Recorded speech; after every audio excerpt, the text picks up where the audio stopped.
Muy buenas noches. Tenemos por acá ya a Mary Peralta. Muy buenas noches. Dios la bendiga. Qué bueno saludarla por acá. Nuestros hermanos Eddie y Lucky Sáenz también ya están por acá. Un abrazo fuerte. Qué bueno saludarles. También aquí estoy, dice Mailing. Dios la bendiga, Mailing. Qué bueno saludarla. Mil disculpas por adelantar el estudio de mañana para hoy, por cuestiones fuera de mi control. Mañana me será imposible transmitir y no quise cancelar otra vez, así que decidí hacerlo hoy. Y muchas gracias por estar conectados. Igualmente, Mary, un abrazo para usted también. Se le aprecia y se le quiere mucho a usted y a toda su familia de muchos años de conocernos. Igualmente, Lucky y Eddie, un fuerte abrazo. Pues les decía, la semana pasada, me disculpo, no se pudo. Tuve un compromiso el día miércoles por la noche. Y el día de mañana tampoco iba a poder, pero ya no podemos cancelar esto, ¿verdad? Es impuesta necesidad predicar y enseñar y aprender, así que decidí pasarlo para hoy.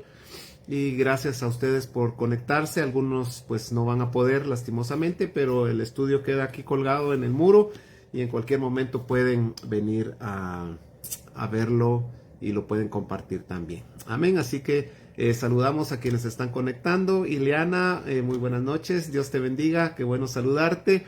Y nuestra hermana Yadira también ya está conectada. Muy buenas noches. Ahí llegando, dice Yadira. Sí, hombre, nos tocó correr hoy.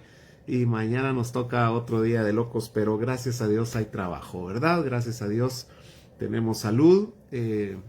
Cuán valorada es la salud en estos tiempos y Dios nos ha preservado. Estamos acá, debemos agradecerle al Señor su cobertura, su amor, su gracia.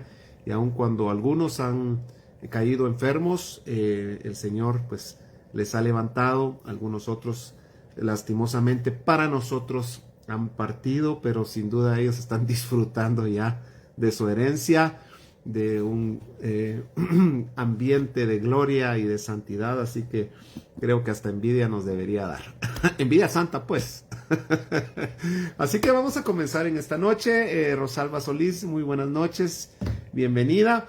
Y vamos a hacer una oración, vamos a comenzar haciendo una oración y vamos a continuar con nuestro estudio acerca de la iglesia, y hoy vamos a hablar específicamente del ministerio pastoral. Creo que es importante que conozcamos un poco más acerca de este ministerio para que no esperemos ni más ni menos de los pastores y los pastores no hagamos ni más ni menos, ¿verdad? No nos tomemos atribuciones, quiero decir, que no nos corresponden, ¿verdad? Así que oremos. Padre bendito, gracias te damos, Señor, por esta hermosa noche. Gracias por tu presencia, por los hermanos que están conectados. Gracias, Señor, porque nunca nos dejas. Y tu gracia, tu misericordia, tu amor, tu paciencia, tu disciplina, Señor, tampoco nos ha abandonado nunca. Gracias porque somos tus hijos y tú al hijo que amas corriges, tú al hijo que amas, Señor, le disciplinas, tú al hijo que amas también le bendices. Gracias, Señor, porque tenemos no a un buen Dios, tenemos al único, al poderoso, al todopoderoso Dios, al omnipotente, omnipresente, al que creó el universo. Gracias porque nos diste el privilegio de ser llamados tus hijos. Te bendigo y bendigo a cada uno de los que están conectados. Danos tu gracia para que en esta noche podamos aprender lo que tú tienes para nuestra vida. En el nombre de Jesús, amén y amén. Gloria al Señor. La semana antepasada terminamos hablando acerca de Efesios capítulo 4 y estuvimos viendo el propósito de los ministerios o de los ministros, obviamente, ¿verdad? Y vimos que cada uno de estos 5 ministerios primarios, que el Señor Jesucristo es quien los da, según 1 Corintios capítulo 12, dice el versículo 12 que el fin de estos ministerios es perfeccionar a los santos para la obra del ministerio, para la edificación del cuerpo de Cristo, hasta que todos lleguemos a la unidad de la fe y del conocimiento del Hijo de Dios, a un varón perfecto, a la medida de la estatura de la plenitud de Cristo. Creo que uno de los grandes problemas que hemos tenido la iglesia, y creo que más en el último siglo, no este 21, sino el 20 y lo que va del 21, es que los ministros, y hablo de los 5 ministerios primarios principalmente, desconocemos cuáles son nuestras funciones. Y hemos sido bastante empíricos en hacer ministerio, y hemos dejado a un lado el estudio de la palabra sistemática y nos hemos volcado a lo que hemos llamado revelación. Y eso no es más que hemos sacado versículos de contexto y los hemos agarrado de pretexto para apoyar el deseo de nuestro corazón. Cada uno de los ministerios tiene funciones específicas que Dios ha delegado a cada uno de ellos.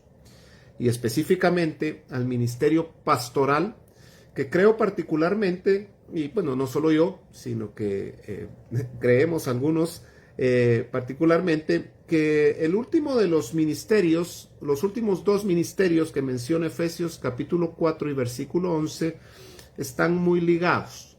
Los 5 están ligados, pero más estos 2. Si vemos la forma en que el Señor detalla estos ministerios, dice: a unos constituyó apóstoles, a otros profetas, a otros evangelistas y a otros pastores y maestros. No dice pastores y a otros maestros, dice a otros pastores y maestros. Porque creo que una de las funciones principales de un pastor es enseñar. Y claro que hay un ministerio específico magistral o magisterial, como quieran llamarle, y un ministerio específico pastoral. Hay pastores que no tienen la gracia para enseñar y hay maestros que no tienen la gracia para pastorear. Pero creo que un pastor debe fungir en estas 2 áreas principales: el pastoreo y la enseñanza, con el fin de perfeccionar a los santos para la obra del ministerio, para la edificación del cuerpo de Cristo, hasta que todos lleguemos a la unidad de la fe, del conocimiento, a un Hijo de Dios, a un varón perfecto, a la medida de la estatura de la plenitud de Cristo. ¿Para qué? Para ya no ser niños fluctuantes, para que ya no seamos inmaduros. O sea, la función de un ministro puesto por Dios es llevar a la madurez al pueblo de Dios. Obviamente, nosotros no podemos llevar a la madurez a un pueblo si nosotros no somos maduros. No podemos dar lo que no tenemos. Así que por eso es que Dios principalmente trata primero con el ministro y luego con el pueblo, ¿verdad? Porque nosotros somos encargados por Dios para que el pueblo alcance una madurez. Claro que esta es una función del Espíritu Santo. Solo el Espíritu Santo puede hacer que nosotros maduremos, pero nosotros debemos dejar que el Espíritu Santo fluya, ser esos vasos por medio del cual Dios actúe a tu favor y tu corazón sea prosperado. Hemos nosotros trastocado este ministerio pastoral y nos hemos tomado atribuciones que no nos corresponden, y la gente, las ovejas o el pueblo también demanda muchas veces de los pastores funciones que no le corresponden a un pastor. Un pastor no es jefe, un pastor no es dueño, un pastor no es un papá, un pastor es un pastor. Tiene sus funciones, tiene sus responsabilidades, tiene sus privilegios. Y la intención es que nosotros conozcamos cuáles son algunas funciones pastorales. ¿Para qué? Pues tú podrás estar pensando ahorita, pero yo no soy llamada o llamado a ser pastor, entonces ¿de qué me sirve escuchar esto?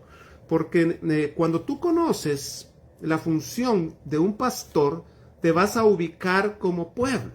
Además te quiero decir algo: aunque tu función quizá no sea predicar tras un púlpito tener una iglesia o una congregación, pero puedes tú o necesitas tú pastorear a tus hijos, por ejemplo. Los papás y las madres son los primeros pastores que tienen los niños. O sea, nosotros de alguna manera tenemos que funcionar en estos ministerios, aunque no sean tras de un púlpito ni mediáticos, pero tus hijos te necesitan también pastoralmente, magisterialmente, ¿ok? Así que dice acá: llevados por doquiera de todo viento de doctrina, por estratagema de hombres que para engañar emplean con astucia las artimañas del error. Te recomiendo que escuches el mensaje del domingo pasado, no este que pasó, sino el anterior. Bueno, este también estuvo muy bueno, predicó el pastor Pedro Fuentes en la iglesia. Yo estuve con quebrantos de salud el domingo, te ruego tus oraciones, no tengo COVID, no tengas pena, pero sí no pude ir a la iglesia y Pedrito, un siervo precioso de Dios, amigo mío por muchos años, tuvimos el privilegio de tenerlo en la iglesia y te animo para que escuches el mensaje. Pero el domingo anterior yo estuve hablando acerca del engaño, así que yo te animo a que escuches ese mensaje porque es muy actual. Es necesario estar advertidos acerca de este espíritu que se está cirniendo o que ya está funcionando sobre la tierra. El engaño hoy más que nunca está atrapando el corazón de la iglesia. Y dice: llevados por doquiera de todo viento de doctrina, por estratagema de hombres que para engañar emplean con astucia artimañas del error, sino que siguiendo la verdad en amor, mire, siguiendo la verdad en amor, no se trata solo de seguir la verdad, como que somos perritos siguiendo al dueño, ¿verdad?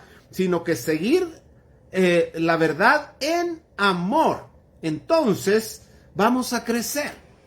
Entonces crezcamos en todo, en aquel que es la cabeza, esto es Cristo, de quien todo el cuerpo, bien concertado y unido entre sí por todas las coyunturas que se ayudan mutuamente, según la actividad propia de cada miembro. Voy a repetir el verso 16.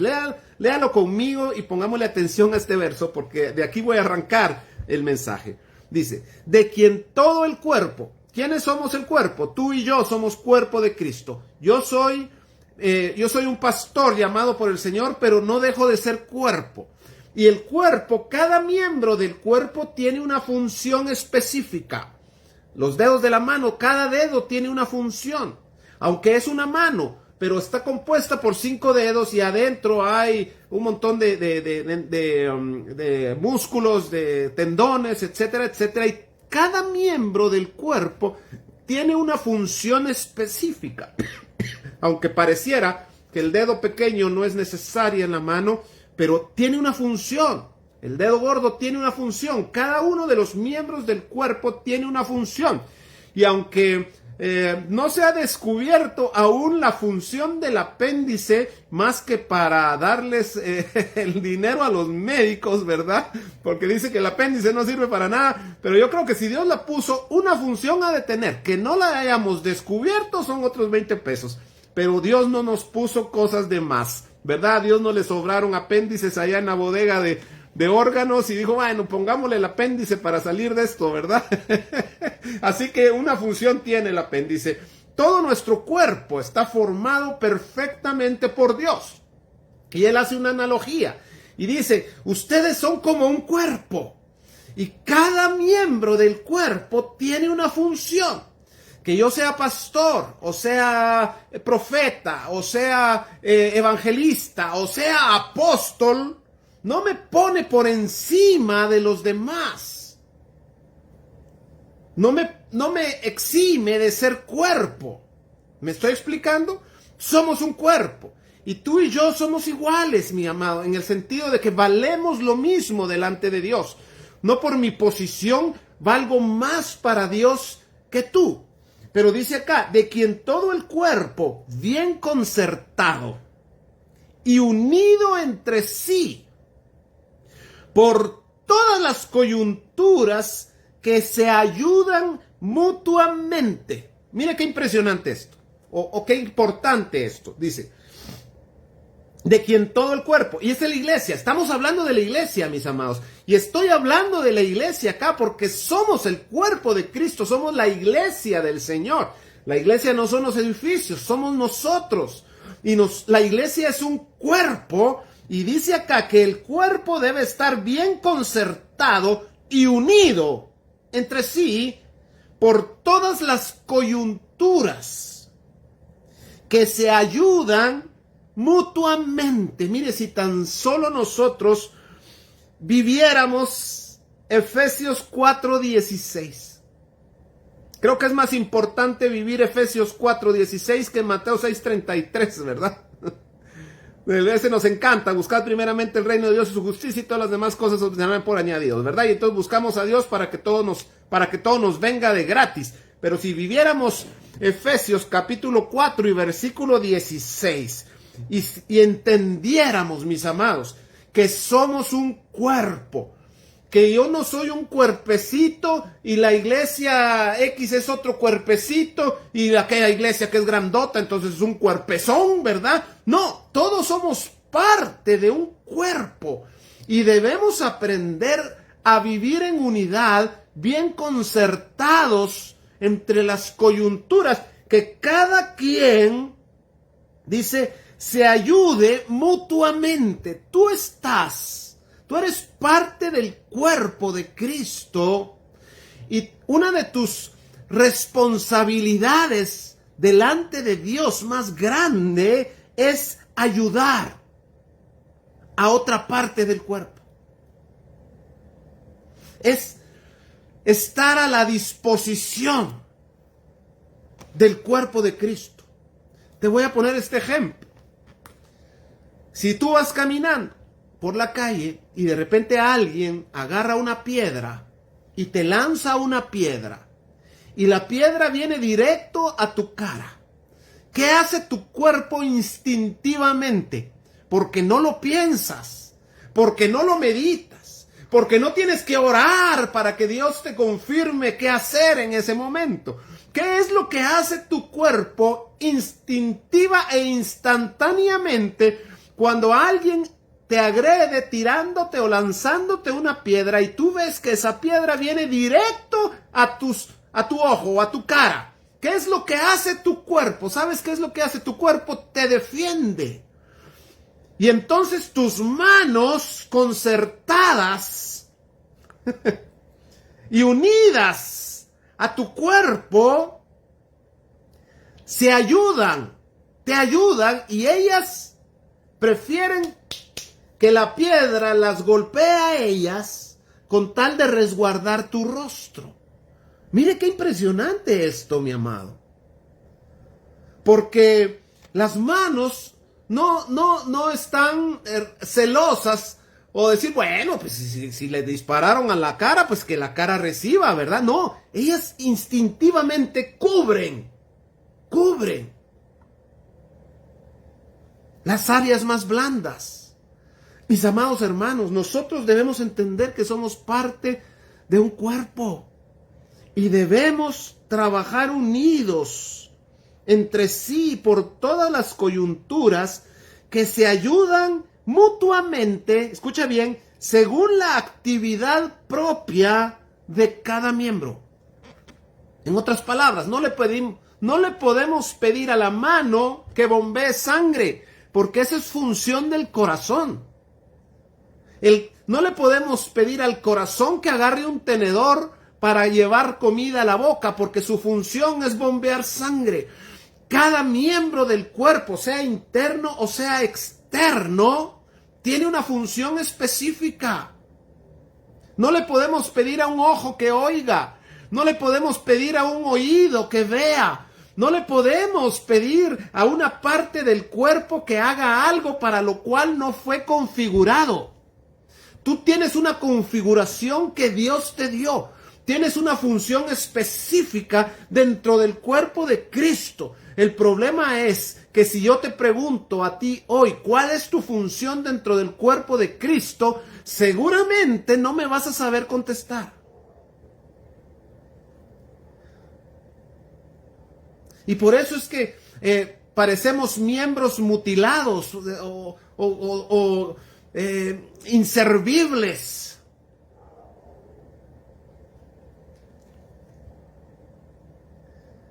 Según la actividad propia de cada miembro, recibe, escucha bien, su crecimiento para ir edificándose en amor.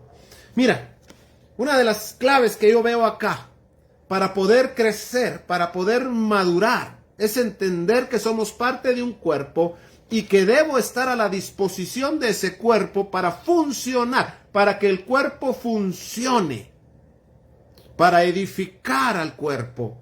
Y nosotros los ministros, y hablando pastoralmente, una de nuestras funciones principales es ayudarte a entender cuál es tu función. Ayudarte o encaminarte para que tú empieces a funcionar de acuerdo a la configuración que Dios puso en tu corazón. No sé si me estoy explicando en esto.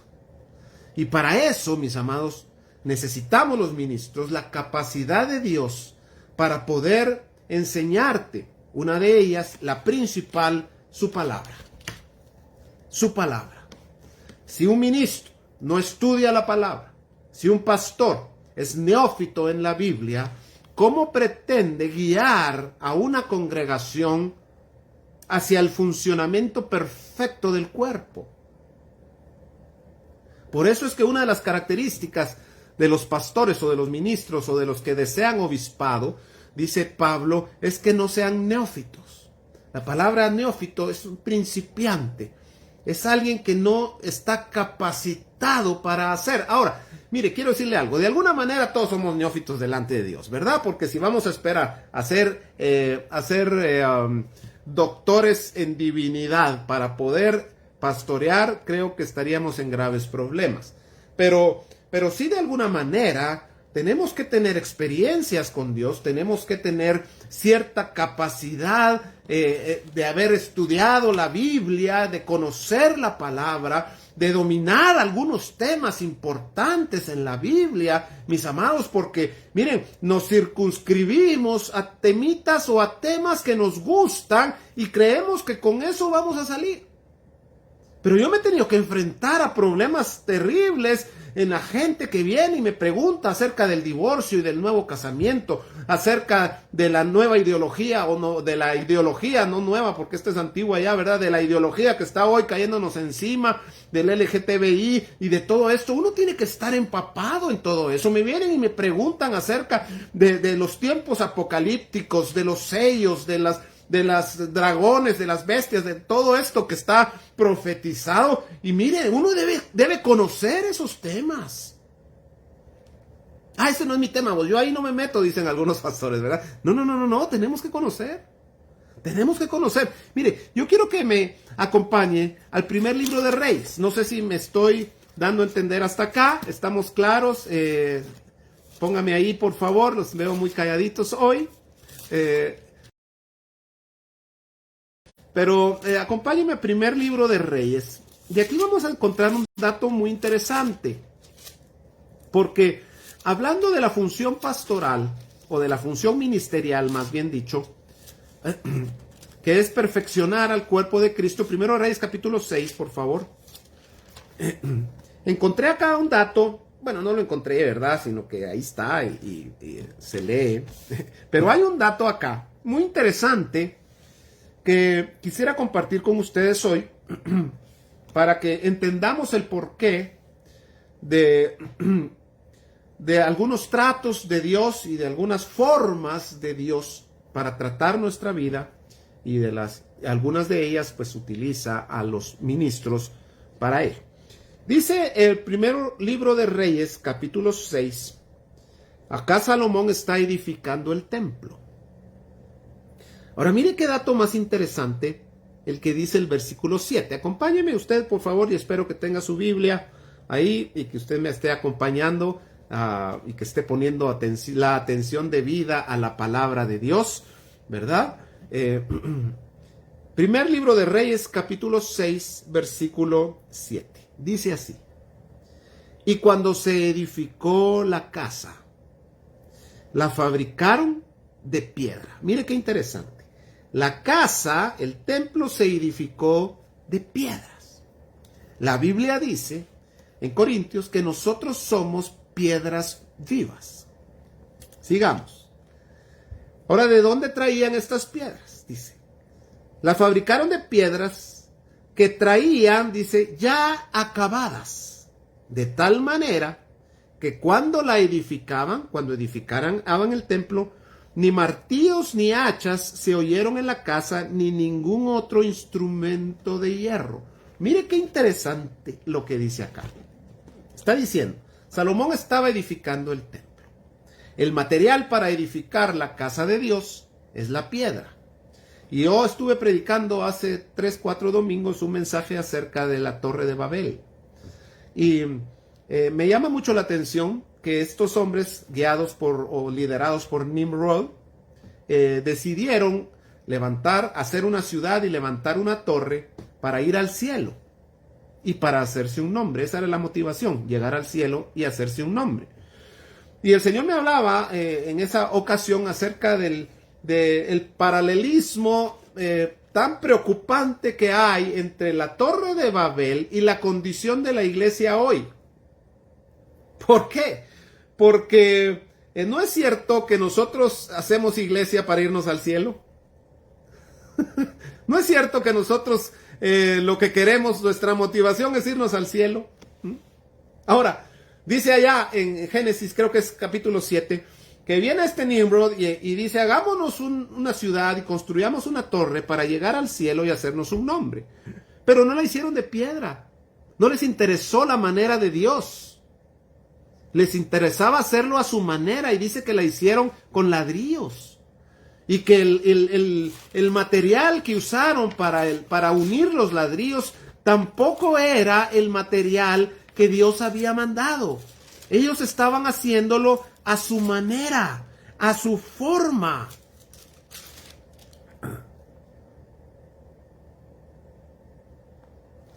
Bueno, lo estaban haciendo a su manera, a su forma. Usted puede ir a estudiar allá a Génesis, la Torre de Babel. Y es exactamente como estamos haciendo iglesia hoy, a nuestra manera. No, la piedra, no queremos piedra, queremos ladrillos. Ok, no, Dios dice que hagamos de tal forma. No, hagámoslo así. Toquemos la música que a nosotros nos gusta. Hagamos las cosas como nosotros queremos. Sí, saquemos esto, metamos esto. Esta música le gusta a la gente. Pongamos esto, quitemos lo otro y nos olvidamos de la forma de Dios. Es levantar una torre al estilo Babel. Dios no quiere que levantemos una torre al estilo Babel. Dios quiere que nosotros seamos el templo del Espíritu Santo a la forma de Dios. ¿Me está captando? Y entonces dice acá el versículo 7 del capítulo 6 de Primero de Reyes. Y cuando se edificó la casa, la fabricaron de piedras que traían ya acabadas. Escuche bien. Las piedras tenían que tomar una forma específica, para lo cual había que martillarlas y con un hacha, en ese momento, con el hacha les daban forma y las cincelaban con un martillo para darle la forma y la dimensión correcta, porque esa piedra iba a ocupar un lugar específico en el templo. Pero el lugar en donde trataban a la piedra no era el lugar donde el templo se estaba edificando, sino que era lejos del templo, porque ahí en el lugar donde el templo se estaba edificando, dice la Biblia que no se escuchó no se escucharon ruidos de martillo ni de hachas, ni de ningún instrumento de hierro que nos habla de juicio. Se escuchó ahí, porque el trato para las piedras fue en otro lugar. Mis amados, esto nos habla que nosotros estamos siendo cincelados y formados acá. Pero cuando nosotros seamos puestos en nuestro lugar eterno, allá en el cielo, allá en la eternidad, allá no se va a escuchar ruido de martillo, ni de cincel, ni de hachas, porque tú y yo debemos llegar ya tratados, debemos llegar ya formados. con las dimensiones específicas, con el tamaño ideal, con la forma ideal, porque hay un lugar específico para ti dentro del corazón de Dios. Esto es maravilloso. No sé si tú me estás captando el mensaje. Acá es donde se están formando las piedras que van a formar parte del templo. Y Apocalipsis capítulo 21 dice así. Versículo 22. Juan es llevado al cielo, al tercer cielo, y le llama la atención un detalle. Y dice, y está viendo la Nueva Jerusalén, allá, la ciudad de Dios. Y dice en el verso 22, voy a echarle un poquito de salsa a los tacos. Dice, pero me llamó mucho la atención que no vi templo en la Nueva Jerusalén. Y no vi en ella templo. Lo maravilloso es lo que sigue, porque el Señor Dios Todopoderoso es el templo de ella y el Cordero.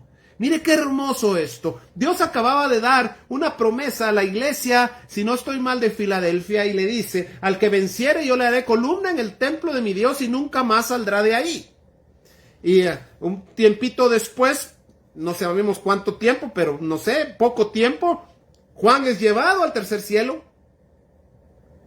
Y cuando ve la Nueva Jerusalén le llama la atención que no hay templo. Y él se recuerda que Dios le acababa de prometer a la iglesia de Filadelfia que si vencía le iba a hacer columna en el templo de Dios. Y entonces dice, no vi templo en ella. Y entonces, ¿cómo se va a cumplir la promesa? Pero qué hermoso, lo que Dios le está ofreciendo a Filadelfia no es ser columna en un templo físico, sino le está diciendo, te voy a hacer parte estructural mía, te voy a hacer parte de mi naturaleza, vas a estar ingerido en mí, dice Dios. Lo que Pablo decía en Filipenses, y ser hallado en él, no teniendo mi propia justicia. No sé si me estás captando, mi amado hermano, pero acá es donde nosotros somos martillados, cincelados. Aquí se nos está dando forma, porque el cielo no es el lugar para perfeccionar a nadie. Debemos llegar ya perfectos, debemos llegar ya con las dimensiones correctas, con la forma correcta, para ocupar el lugar correcto en nuestra eternidad. Esta cita de Primero de Reyes, capítulo 6, es reveladora. Es reveladora. ¿Cuántos de los que me están oyendo hoy están sufriendo el cincel y el martillo? Está el hacha puesta sobre su cabeza. ¿Sabes qué está haciendo Dios? Dios no te está castigando. Dios te está dando forma. Dios está quitando el exceso para que quepas en tu lugar perfectamente. Dios te está embelleciendo, mi amado hermano, mi amada hermana. Esos cincelazos que te duelen, que te atormentan hoy, no son más que la gracia y la misericordia de Dios sobre tu vida, porque quiere que seas parte del templo eterno que es Él. Y acá es donde Dios nos da forma y usa a sus ministros para hacerlo. Nos usa a nosotros para hacerlo. Y por eso es que debemos entender algo, mis amados. Que nosotros los pastores no estamos para caerte bien. Y que la iglesia debe entender que un buen pastor no es aquel que cae bien. Un buen pastor es aquel que se preocupa por el alma y por el corazón y por la eternidad de la grey que Dios le encomendó. Porque si se tratara de caer bien, entonces yo no podría estarte predicando esto, porque seguramente esto te confronta y no te cae bien. A mí ha llegado gente a decirme, pastor, es que usted regaña mucho. Mire, yo no regaño, se lo juro que no estoy regañando. Lo que pasa es que tengo que confrontarte a una verdad, porque hemos estado muy acomodados, porque a mí primero Dios me confronta a mí, ¿verdad? Y después yo te confronto a ti.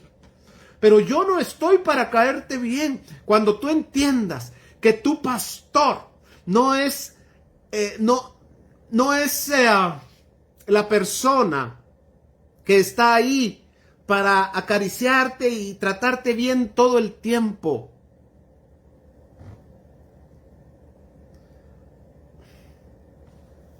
A veces tenemos que dar vara.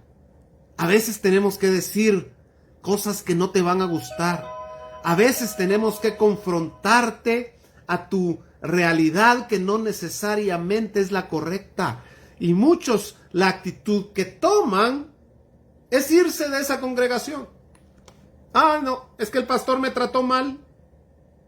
Mire, a veces no lo hacemos conscientemente, pero sí Dios nos usa muchas veces para tratar tu corazón. Te voy a poner un ejemplo. Mucha gente llega conmigo y me dice, ay, es que lo vi en la calle, lo saludé y usted ni me saludó, se enojan con uno, ¿verdad? Y sinceramente yo no los vi. Yo no los vi. Yo soy un despiste y además soy medio cegatón, ¿verdad? Pero no los vi. Pero la gente se molesta y se va. Y sabes, yo creo que muchas veces Dios permite eso porque algo tiene que tratar en tu corazón. Hay gente que es muy susceptible. Hay gente que necesita que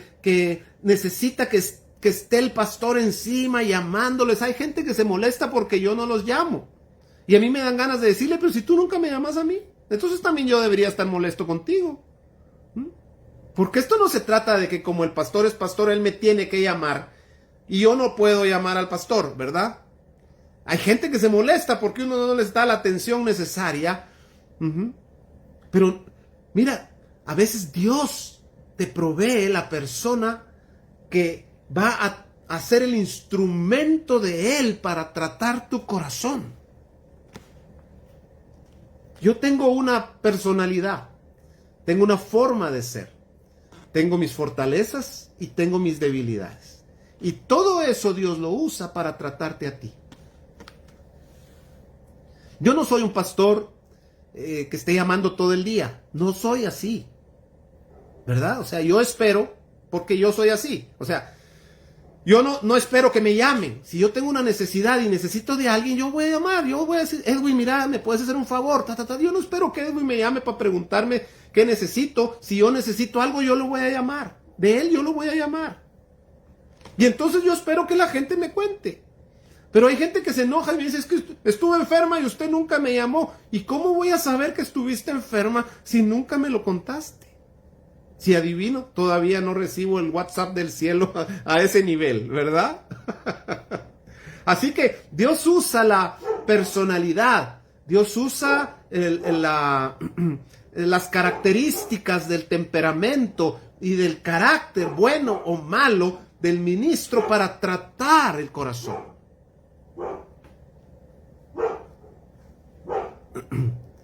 Quiero que me acompañes a Jeremías, porque queremos ver a Jeremías. Híjole, ya se me está yendo el tiempo. A Jeremías. Vamos a ver. Acompáñame al libro de Jeremías, capítulo 23. Esto lo leímos la semana pasada, no lo vamos a leer todo, pero acá hay una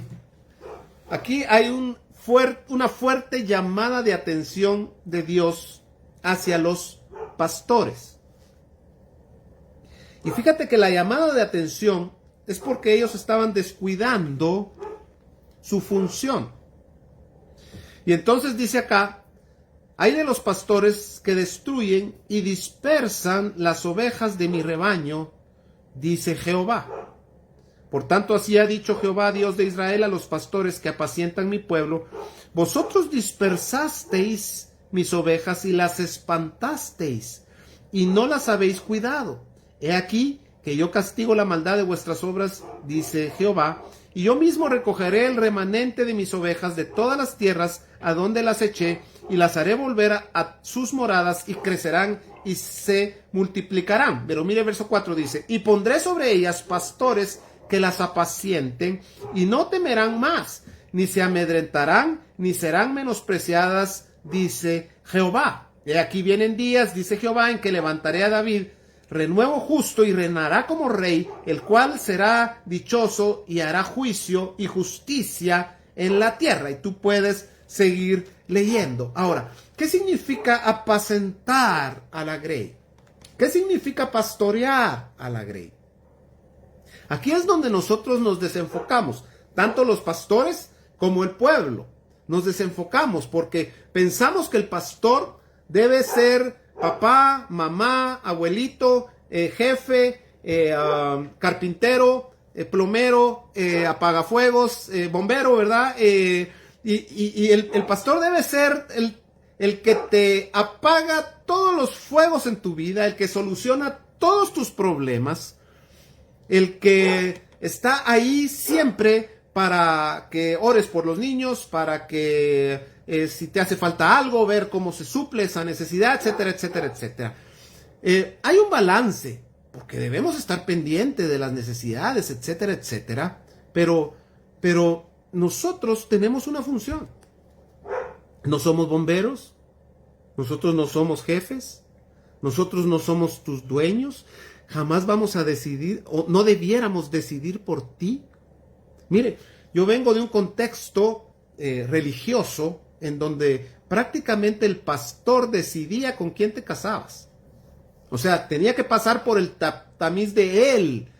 Y si a él le parecía la patoja o el chavo, ¿verdad? Entonces ya podíamos comenzar con un proceso, ¿verdad? Y la última que se enteraba era la pobre patoja, ¿verdad? Porque primero el pastor tenía que decir que sí, después teníamos que ir con los papás a que los papás dijeran que sí, y de último, ya cuando todos habían dicho que sí, entonces íbamos con la media naranja, ¿verdad? Y ya no había vuelta, una vez te le declarabas, te tenías que casar con ella, porque si no, se te perdía la salvación. Y entonces, prácticamente ellos tomaban decisiones por uno. Un pastor, un ministro, bueno, nadie, pero específicamente los ministros, jamás pueden decidir por ti. Si tú tienes un pastor que toma decisiones por ti, eso se llama manipulación, y la manipulación es hechicería. Y los hechiceros no entrarán en el reino de los cielos, dice la Biblia, no lo digo yo. Ni Dios decide por ti. Él dice en Deuteronomio 31, he aquí, yo pongo delante de ti, gracias Edwin, ahorita voy a dar esa definición. Yo pongo delante de ti el camino de la vida y el camino de la muerte.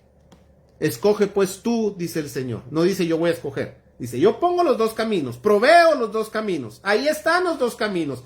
Te aconsejo que escojas el camino de la vida para que te vaya bien. Eso dice Dios. Mire, si Él vino a morir por nosotros en la cruz, ¿sí?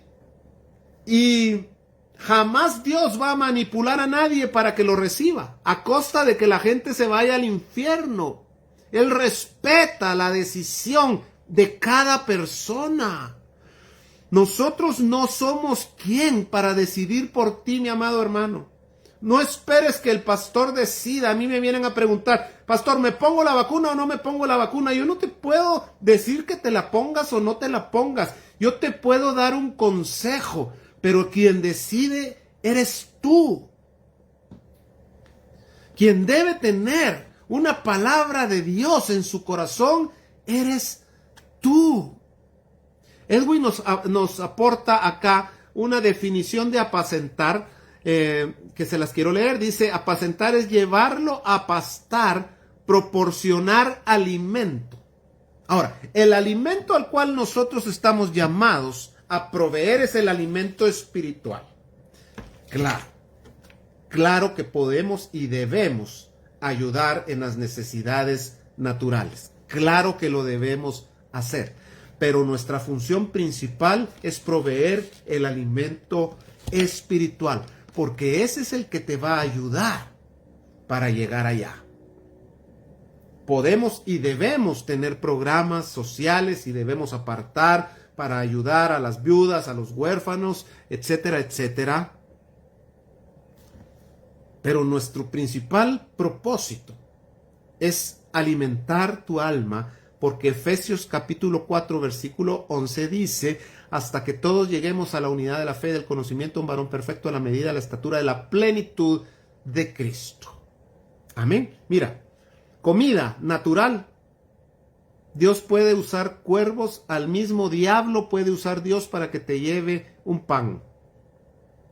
Pero el diablo no te puede llevar una palabra de vida. La gente del mundo ayuda, y qué bueno. Pero si eso fuera, Cristo no hubiera tenido que venir a morir en una cruz. Porque, mira, Él vino para que nosotros, la iglesia, podamos hacer y ser quien el mundo no puede hacer ni ser sin Dios. Así que si el mundo lo puede hacer, nosotros también lo podemos hacer. O sea, estoy hablando de las buenas obras de allá, ¿verdad? Si el mundo puede levantar escuelas, si el mundo puede levantar orfanatos, si el mundo puede darle de comer a los pobres, nosotros también lo podemos y lo debemos hacer. Pero lo que el mundo no puede hacer es dar alimento espiritual para que el alma sea salva. Y para eso tú y yo estamos puestos acá. Ahora, dice, vamos a avanzar. Jeremías capítulo 1, versículo 1. Miremos el principio de Jeremías, que fue un pastor maravilloso, además de profeta. Dice así: las palabras de Jeremías, hijo de Hilcías, de los sacerdotes que estuvieron en Anatot, en tierra de Benjamín. Anatot era un pueblo muy pequeño. Sin embargo, un profeta muy grande salió de ese pueblo pequeño. No debemos menospreciar los lugares pequeños o los inicios pequeños, porque de los inicios pequeños Dios levanta profetas, ministros, no grandes ministros, sino ministros que reconocen a un Dios grande. Palabra de Jehová que le vino en los días de Josías. Josías fue un rey que hizo lo recto delante de los ojos de Jehová, hijo de Amón, rey de Judá, en el año 13º de su reinado. Le vino también en días de Joacim, hijo de Josías, rey de Judá, hasta el fin del año 11 de Ezequías, hijo de Josías, rey de Judá, hasta la cautividad de Jerusalén en el mes 5. Vino pues palabra de Jehová a mí diciendo: antes que te formase en el vientre, te conocí. Wow. Mire, es que nuestro inicio no es cuando nacemos. Ni siquiera es cuando fuimos engendrados por nuestros padres. Antes de ser formados, Dios ya nos conocía. Y sabes, no solo te conocía, sino que te santificó. O sea, la palabra santificar significa te aparté. Esto es maravilloso, porque Dios no te conoció el día que tú lo conociste a Él. Dios no te conoció el día que tú recibiste al Señor en tu corazón. Ahí tú tuviste un encuentro con Dios.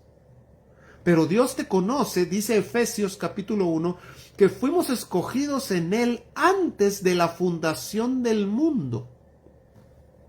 Así que el conocimiento que Dios tiene acerca de ti es eterno, mi amado hermano y mi amada hermana. Por eso dice la Biblia, Dios nos amó con amor eterno. ¿Sabes por qué nos amó con amor eterno? Porque somos eternos. Porque nuestra vida no comenzó cuando fuimos engendrados. Ahí comenzó nuestra travesía acá en la tierra. Nuestra etapa de seres humanos con este tacuche. Ahí se empezó a formar este tacuche que tenemos acá. Pero nosotros venimos de una eternidad en Dios.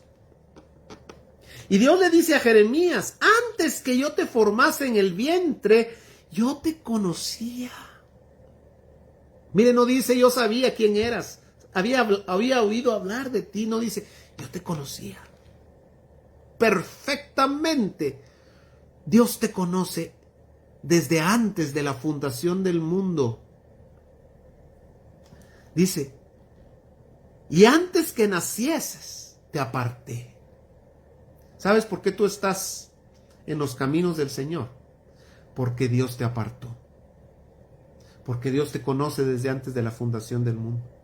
¿Sabes por qué estás conectada hoy, martes, pudiendo estar viendo Netflix, tu serie favorita, o cenando con tus amigos, o haciendo cualquier otra cosa? ¿Sabes por qué tú estás invirtiendo tiempo, 1 hora y pico de tiempo, escuchando a un gritón acá? ¿Sabes por qué? Porque Dios te amó desde antes de la fundación del mundo y te apartó para Él. Es algo que tú traes. Te apartó desde antes. Qué maravilloso es Dios.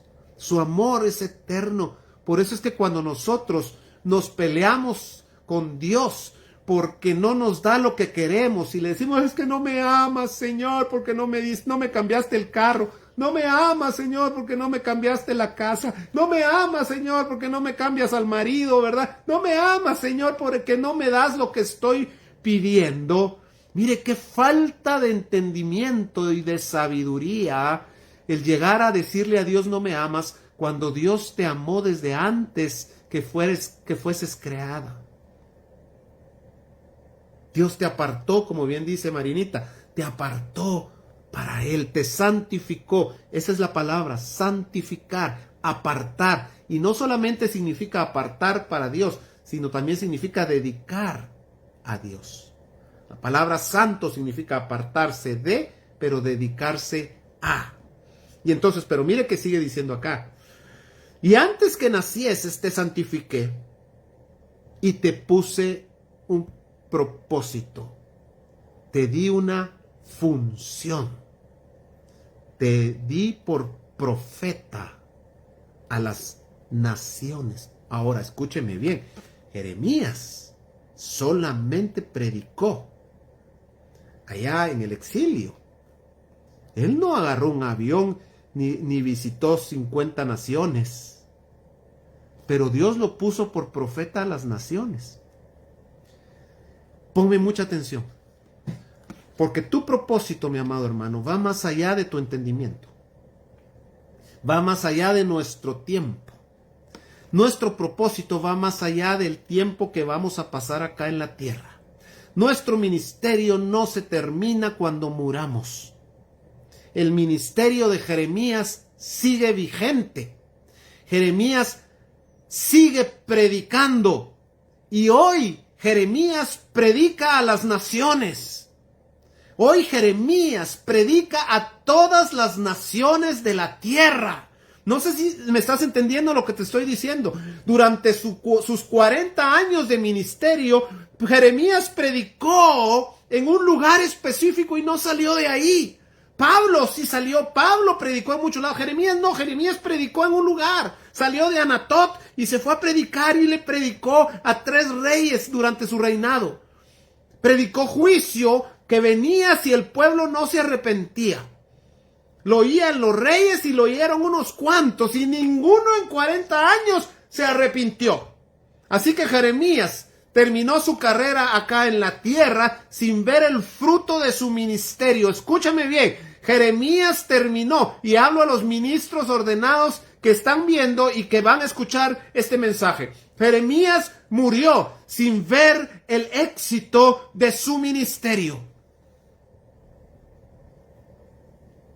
Si Jeremías toma su vida y su ministerio con los ojos naturales en la carne, fue un fracasado total. Predicó arrepentimiento, advirtió del juicio y nadie le creyó. Nadie le creyó. Ninguno se arrepintió en 40 años de ministerio. Mire qué evangelista qué profeta que nadie le cree a Jeremías. Sin embargo, Dios le dice, yo te aparté, te conocí desde antes que fuiste formado en el vientre, te santifiqué y te di por profeta. No dice allá en Babilonia, dice, te di por profeta a las naciones. Ese cumplimiento no lo vio Jeremías acá en la tierra. Escúchame bien. Esa promesa no la vio cumplida Jeremías acá en la tierra. Esa promesa la está viendo Jeremías cumplirse allá en la eternidad junto a su Señor. Ahí está él viendo cómo la palabra de Dios es fiel y lo que Dios habla se cumple en este siglo o en el venidero, porque los cielos y la tierra pasarán, pero su palabra permanece para siempre. Mi amado hermano, no se te está terminando el tiempo. Mi amada hermana, no se te está terminando el tiempo de tu juventud llegando a la vejez. Es que ya no tengo tiempo para nada, porque ya me voy a morir, porque estoy viejito. No. Dios no tiene problemas con eso. Claro, se nos está terminando el tiempo para ser perfeccionados.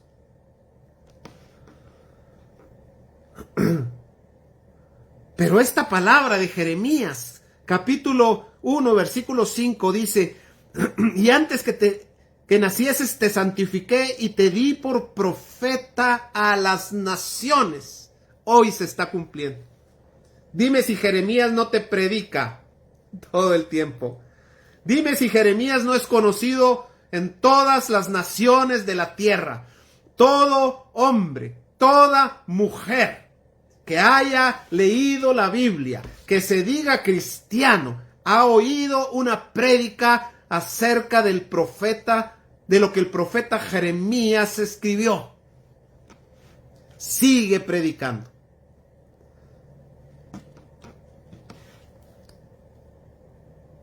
Esa es la dimensión del ministerio que Dios ha dado a la iglesia. Mis amados, la iglesia es no quiero llamarle institución, aunque es una institución, pero la iglesia es el cuerpo maravilloso del Señor Jesucristo. Es el proyecto más importante y eterno que Dios gestó en su corazón. El universo entero puede ser hermoso, puede ser grandioso, majestuoso e infinito, pero el universo entero, la belleza y la profundidad del universo no se compara con la belleza, la profundidad y la importancia que nosotros, la iglesia, tenemos para el corazón de Dios. Dios dejaría todo, lo dejó todo por amor a su iglesia.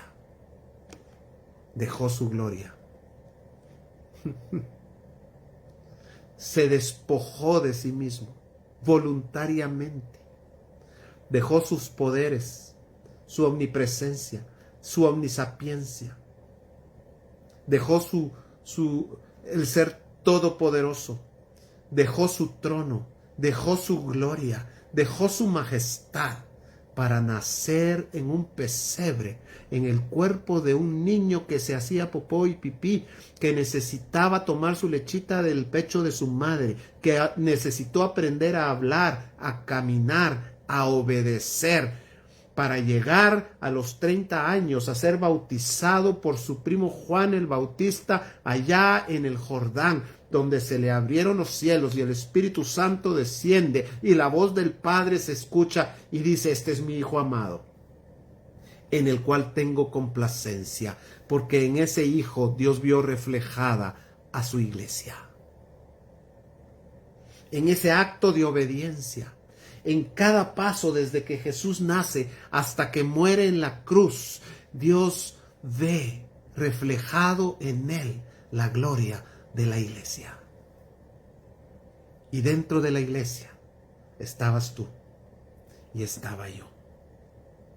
No somos un plan B de Dios. No somos los gentiles, no somos el plan B de Dios. Créeme, Dios tiene un plan perfecto eterno y nada se ha salido de su control. Nada. Terminamos nuestro tiempo hoy. Y vamos a parar acá y vamos a continuar la semana entrante con este interesante tema. Así que te doy gracias por haber estado conectado. o conectada, gracias por apartar tu tiempo. Puedes escuchar nuevamente esto. Sé que a veces hablo muy rápido y digo cosas que a veces no se entienden, pero vuélvelo a leer, vuélvelo a escuchar.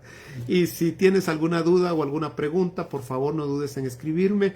Con muchísimo gusto estaré contestando tus preguntas o tus inquietudes. Te agradezco tanto tu atención. Gracias, iglesia. Gracias, congregación amada, cielos abiertos. Los amo, los bendigo, los tengo en mi corazón. No los he visto algunos por un año, ya no los he visto, pero oro por ustedes todo el tiempo. Les amo con todo mi corazón y me siento privilegiado por poder pastorearles a cada uno de ustedes. Amén. Que Dios los bendiga. Nos vemos el día domingo en la iglesia. Te quiero animar de veras. Acompáñanos allá en la 16 calle y segunda avenida 2-40 zona 10, ahí a la par del centro comercial Los Próceres por el lado de atrás. Nos estamos reuniendo. Yo te animo para que nos acompañes, para que tengas la experiencia de estar junto a los hermanos adorando al Señor. No te acomodes, que el miedo no te domine. Estamos cumpliendo con todas las medidas de distanciamiento, etcétera, etcétera. Te animamos a que nos acompañes. Nuestro culto empieza a las 10:30 en punto de la mañana y a las 12 ya estamos fuera. Estamos ya este domingo, primero Dios, mejorando el sonido. Ya tenemos algún equipo ahí para mejorarlo, así que se va a escuchar mejor, pero no te atengas porque, escúchame bien, las transmisiones no van a seguir por siempre. Las transmisiones no van a seguir por siempre y yo estoy sintiendo ya alguna inquietud en mi corazón porque por el domingo parar la transmisión, porque sí veo que algunos están ya acomodándose mucho a oír el culto metidos en su cama tomando su cafecito, ¿verdad? Y creo que sí necesitamos, es tiempo de levantarnos, es tiempo de ser valientes, no ser faltos de sabiduría, pero sí valientes. Así que te animo a que nos acompañes el próximo domingo en la iglesia. Próximo miércoles estaremos ya acá en nuestro día normal, miércoles a las 7:30. Te pido que ores por nosotros. Estuvimos pasando, mis hijos y yo, por algunos quebrantos de salud, un virus ahí mero feo que nos visitó. No es COVID, gracias a Dios. Me fui a hacer mi prueba hace unos días porque tuve fiebre y tuve algunos problemas, pero gracias a Dios no es COVID. Estamos ya en tratamiento con antibiótico, etcétera. Así que te pido tus oraciones para mis hijos y para mí. Y nos vemos el día domingo y el próximo miércoles acá. Amén. Que Dios los bendiga. Les mando un fuertísimo abrazo y en unos momentos estaré contestando su chat acá. Amén. Que Dios los bendiga. Chao.